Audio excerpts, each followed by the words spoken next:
Hi friends, कैसे आप सारे लोग। उम्मीद करते हैं अच्छे होंगे, स्वस्थ होंगे और अपनी तैयारी को और बेहतर करने का प्रयास कर रहे होंगे। आप सभी का स्वागत है मगध जोन एजुकेशन में। डियर फ्रेंड्स, ये सीरीज आपको पता ही है कि मैं लूसेंट का सीरीज चला रहा हूँ और लूसेंट में आधुनिक भारत चल रहा है।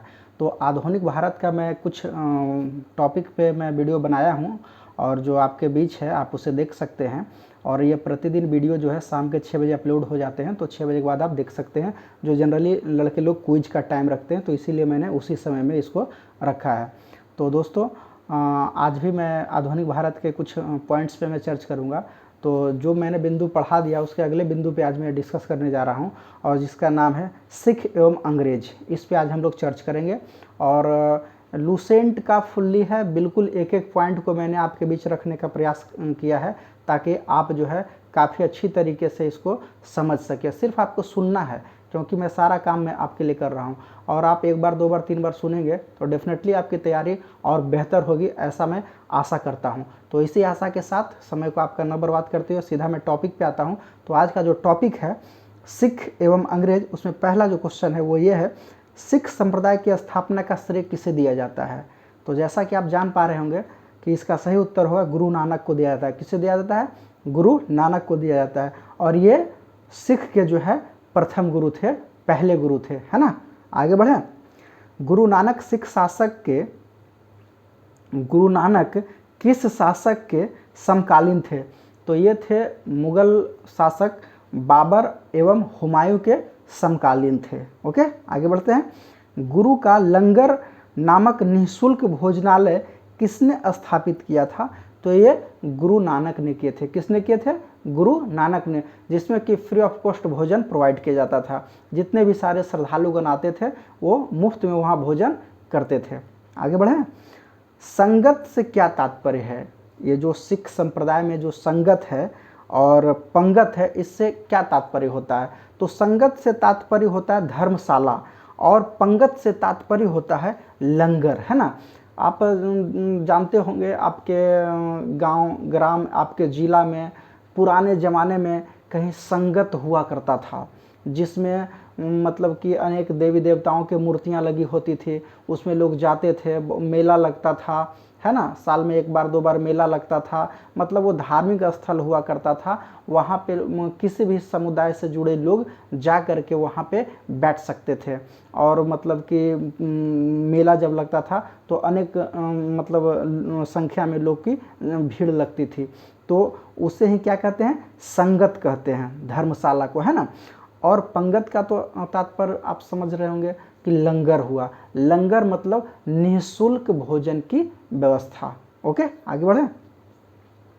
और ये दोनों जो व्यवस्था किए थे ये गुरु नानक ने ही किए थे, है ना। आगे बढ़ते हैं।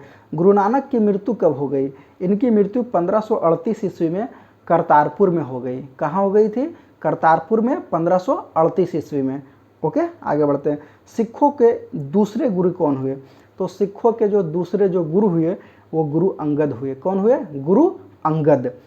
अंगद का प्रारंभिक नाम क्या था? तो इनका प्रारंभिक जो नाम था वो लहना था। क्या था? लहना था इनका नाम, है ना। आप समझ पा रहे होंगे चीज़ों को, ऐसा मैं उम्मीद करता हूँ। काफ़ी मैं अच्छे से मैं तैयार करके आपके बीच में परोसने का मैं काम कर रहा हूँ, और आपका काम है इसे सुनना, है ना। अब दो तीन बार आप इसे सुनेंगे तो डेफिनेटली आपको काफ़ी लाभ होगा, बिल्कुल लाभ होगा, ऐसा मैं आशा करता हूँ। ओके, आगे बढ़ते हैं। गुरुमुखी लिपि का आरंभ किसने किया था? तो ये गुरु अंगद साहब ने किए थे। किसने? गुरु अंगद ने। सिखों के तीसरे गुरु कौन हुए? तो सिखों के जो तीसरे गुरु हुए वो गुरु अमरदास हुए। कौन हुए? गुरु अमरदास हुए, जिनका कि 1552 से 1574 ईस्वी तक उन्होंने शासन किया। शासन नहीं कह सकते हैं आप, उसे कह सकते हैं कि इस संप्रदाय को आगे बढ़ाने का काम किया, है ना। नेक्स्ट है, अकबर ने किस गुरु से गोविंदवाल जाकर भेंट किया था?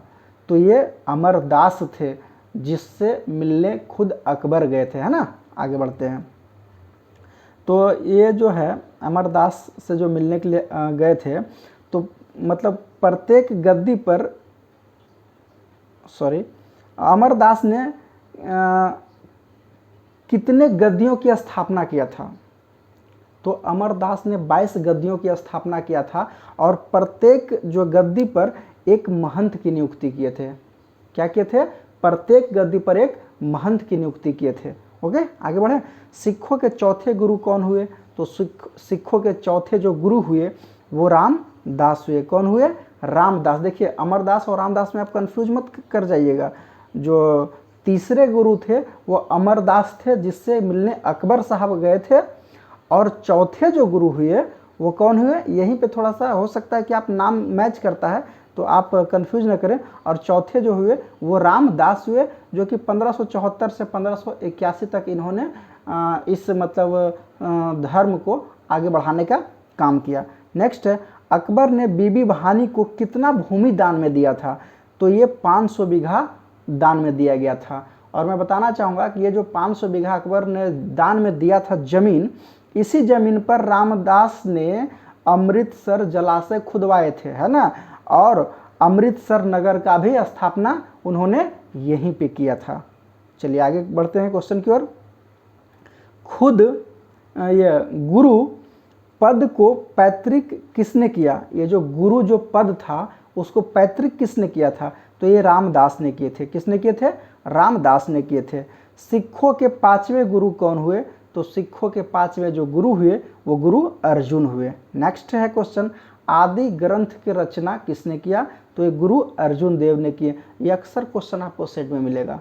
आदि ग्रंथ के रचनाकार, आदि ग्रंथ के रचना किसने किया, है ना? तो गुरु अर्जुन देव है। नेक्स्ट है, यहाँ पे मैं एक बात आपको बताना चाहूँगा कि राजकुमार खुसरो की सहायता करने के कारण जहांगीर ने 1606 ईस्वी में गुरु अर्जुन को मरवा दिया था, है ना। मरवाने का वो मूल कारण था कि उन्होंने राजकुमार खुसरो की सहायता किया था, इसके चलते उनको मरवा दिया, है ना। किसने? जहांगीर ने। आगे बढ़ते हैं क्वेश्चन की ओर। सिखों के छठे गुरु कौन हुए? तो सिखों के छठे जो गुरु हुए वो गुरु हरगोविंद हुए। कौन हुए? गोवी हरगोविंद। दरबार में नगाड़ा बजाने की व्यवस्था किसने किया था? किस गुरु ने? तो ये हरगोविंद सिंह ने ही किया था, है ना। और ये हरगोविंद सिंह जो थे ये 2 तलवार बांध कर गद्दी पर बैठते थे। कितने तलवार पूछ देता है, तो ये 2 तलवार बांध करके गद्दी पर बैठते थे। और नेक्स्ट क्वेश्चन की ओर हम लोग बढ़ते हैं। तो सिखों के 7वें गुरु कौन हुए? तो गुरु हरसय हुए। कौन हुए? गुरु हरसय हुए। सिखों के 8वें गुरु हरकिशन हुए, है ना।